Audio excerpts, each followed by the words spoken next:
Hi everyone, कशा आहात सगळे? स्वागत करते मी आपल्या सगळ्यांचं आपल्या YouTube चॅनलवर इन एसपी ट्युटोरियल्स. तर आज आपण पाहणार आहोत Vikas golden grammar book 1 lesson number 24 this and that. This and that. चला तर पाहून घेऊया. कोणतीही वस्तू किंवा काहीही आपल्या जवळ असेल, आपल्या आजूबाजूला असेल, तर त्या थिंग्सना, त्या वस्तूंना, त्या पीपल्सना आपण दिस असे म्हणतो.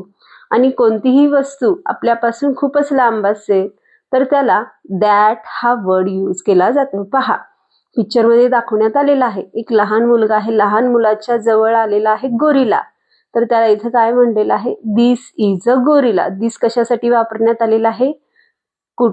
काहीही आपल्या जर आजूबाजूला असेल तर त्याला दिस यूज करायचा आहे, आणि कोणतीही वस्तू जर आपल्यापासून खूपच लांब असेल तर त्याला इथे दॅट यूज करायचं आहे, इथे सांगण्यात आलेलं आहे. तर सेकंड पिक्चर मध्ये पहा, जे स्क्विरल आहे, खारुताई आहे, झाडावर आहे, खूपच लांब आहे मुलापासून. तर तो काय म्हणते पहा, दॅट इज अ स्क्विरल.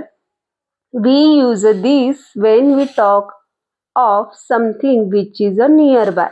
तर आपण दिस कधी यूज करतो? जेव्हा आपण कोणाबद्दल, आपल्या आजूबाजूच्या जवळ असलेल्या थिंग्स बद्दल जेव्हा आपण बोलत असतो तर तिथं दिस यूज केलं जातं. आणि दॅट कधी यूज केलं जातं पहा, we use a that when we talk of something which is far away. कोणतीही वस्तू आपल्यापासून खूप लांब आहे आणि त्या वस्तूंबद्दल जेव्हा आपण बोलत असतो तर तिथे दॅट हा वर्ड यूज होईल. एक्सरसाइज देण्यात आलेला आहे, चला तर पाहून घेऊया. Right this is if a object is close to the boy. जर त्या मुलाच्या जवळ ती वस्तू असेल तर तिथे आपल्याला काय लिहायचं आहे? दिस इज लिहायचं आहे. Right that is if the object is far from the boy. तर मुलापासून ती वस्तू खूपच लांब असेल तर तिथे आपल्याला दॅट इज लिहून काढायचं आहे. Choose from the words given below. तर इथे आपल्याला वर्ड सुद्धा देण्यात आलेला आहे सेंटरमध्ये, त्यातले वर्ड्स आपल्याला चूज करायचे आहेत. एक एक्झाम्पल लिहून दाखवण्यात आलेला आहे पहा. बॅग जी आहे ती मुलाच्या जवळ आहे, बॉयच्या जवळ आहे, तर काय येईल इथं? This is a bag. Second one मध्ये काय दाखवण्यात आलेलं आहे पहा, ट्रक दाखवण्यात आलेला आहे, लांब आहे मुलापासून, तर इथे काय येईल? That is a truck. Third one picture मध्ये टेबलावर बुक आहे, काय आहे? टेबलावर बुक आहे आणि मुलापासून खूपच लांब आहे, तर इथे काय येणार आहे? That is a book. That is a book. Fourth one picture मध्ये जो डॉग आहे तो मुलाच्या जवळ आहे, काय आहे? मुलाच्या जवळ आहे, तर इथं काय येईल? This is a dog. Fifth one picture मध्ये सुद्धा फ्लावर्स मुलाच्या जवळच आहे, तर इथे काय येईल? This is a flower.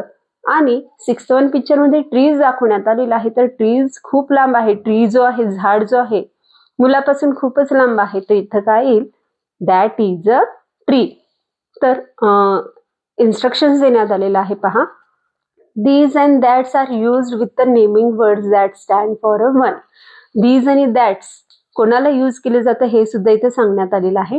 Naming word जे असतात, कोणाची नावं वगैरे असतात, फक्त एका सिंगल पर्सनची नावं जरी असेल तरी तिथे तो जर पर्सन किंवा ती जी व्यक्ती किंवा कुठलाही थिंग आपल्या जवळ असेल तर तिथे त्याला दिस हा वर्ड यूज होईल. आणि आपल्यापासून जर ती व्यक्ती, ते पर्सन किंवा ते थिंग्स लांब असेल तर तिथे दॅट हा वर्ड यूज होईल. तर अशा प्रकारे आज आपण lesson number 24 this and that हा लेसन पाहिलो. तर व्हिडिओ आवडल्यास लाईक करा, शेअर करा, सबस्क्राईब करा. पुन्हा भेटूया असेच अनेक व्हिडिओ घेऊन. Bye bye.